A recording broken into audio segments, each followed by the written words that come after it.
दिल्ली शहर में एक परिवार रहता था। उसका घर सड़क के नजदीक होने की वजह से अक्सर उसके घर के बाहर कूड़ा रहता था। कूड़ा दिन पर दिन बढ़ता जा रहा था।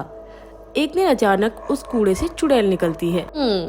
तुम लोगों ने मुझे चैन से सोने भी नहीं दिया, अब कुछ करना होगा। ऐसा कहते ही उसके मुंह पर एक केले का छिलका आकर गिर जाता है। यह एक गाड़ी वाले ने किया होता है जो अपने परिवार के साथ वहाँ से गुजर रहा होता है। सुनो जी, ऐसा नहीं करना चाहिए। अरे क्या हुआ, एक केला ही तो था। वैसे भी इतनी गर्मी में अपने आप जलकर खत्म हो जाना है। अब ये गाड़ी में थोड़े ही रखता, महंगी गाड़ी है। वैसे भी कोई कूड़ा उठाने वाली गाड़ी थोड़े ही है, जिसके बाहर गिरा है वो रखे साफ सफाई। अब जो गलत है सो गलत है, अब कौन समझाए आपको। जब समझा नहीं सकती तो कोशिश क्यों करती हो। आई बड़ी सफाई रखने वाली। इसकी ये जरूरत अभी बताती हूँ। ऐसा कहकर वह उस गाड़ी के पीछे लटक जाती है और उनका पीछा करते करते वह उस आदमी के घर तक पहुँच जाती है। रात हो जाती है और सभी सो जाते हैं। कुछ देर बाद वह आदमी वॉशरूम जाता है और फ्रिज में रखा खाना बिना हाथ धोए खाने लगता है। वह चुड़ैल यह सब देख रही होती है। जैसे ही वह अपने कमरे में आता है, चुड़ैल उसके सिरहाने पर खड़ी होती है। यह देखकर आदमी जोर से चिल्लाता है, बचाओ, भूत भूत भूत। क्या हुआ, कहाँ है भूत। यहाँ तो कोई भी नहीं, आप भूत की बात करते हो। सो जाओ। ऐसे ही वह आदमी सो जाता है। चुड़ैल फिर से आ जाती है और अपनी जीभ से उस आदमी के हाथ पर थूक लगा देती है। अगले दिन वह आदमी काम से बाहर जाता है तो देखता है उसकी गाड़ी पंचर हुई खड़ी है। अरे इसे भी आज ही खराब होना था, अब इन गरीबों के ऑटो पर जाना होगा। क्या हुआ साहब, आज नहाए नहीं क्या, बहुत बदबू आ रही है। तुम अपने काम से काम रखो, बदबू आ रही है, कभी खुद नहाए हो। वह गाड़ी वाला आदमी काफी कुछ बोलने लग जाता है।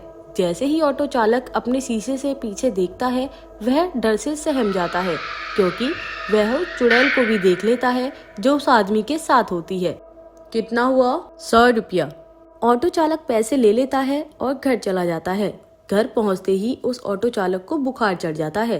उसका बुखार देखकर उसकी पत्नी परेशान हो जाती है और उसको दवाई देकर आराम करने को कहती है, लेकिन उसका बुखार कम नहीं होता। कुछ देर बाद ऑटो चालक कहता है, सुनो, मुझे सांस लेने में तकलीफ हो रही है। डॉक्टर साहब, आप क्यों नहीं देखते मेरे पति को? उनको नहीं पता कोरोना बीमारी फैली हुई है। अपने चारों ओर देखो, इन सबको बेड भी नहीं मिला। जाओ किसी और अस्पताल में इनका इलाज करवाओ। बेचारी पत्नी अपने पति को काफी जगह लेकर जाती है, मगर कोई भी अस्पताल खाली नहीं होता। वह बेचारी थककर नीचे गिर जाती है। कुछ देर बाद उसे जब होश आता है तो उसके आसपास पेशेंट भी होते हैं। उन सभी में वह गाड़ी वाला भी होता है। सुनो, उस आदमी के पास से मुझे दूर ले जाओ, ये बीमारी उसी की वजह से आई है। मैं आपको कहाँ लेकर जाऊँ? कोई भी हॉस्पिटल खाली नहीं है। अगर आपको कुछ हो गया तो आपके बिना कौन है हमारा।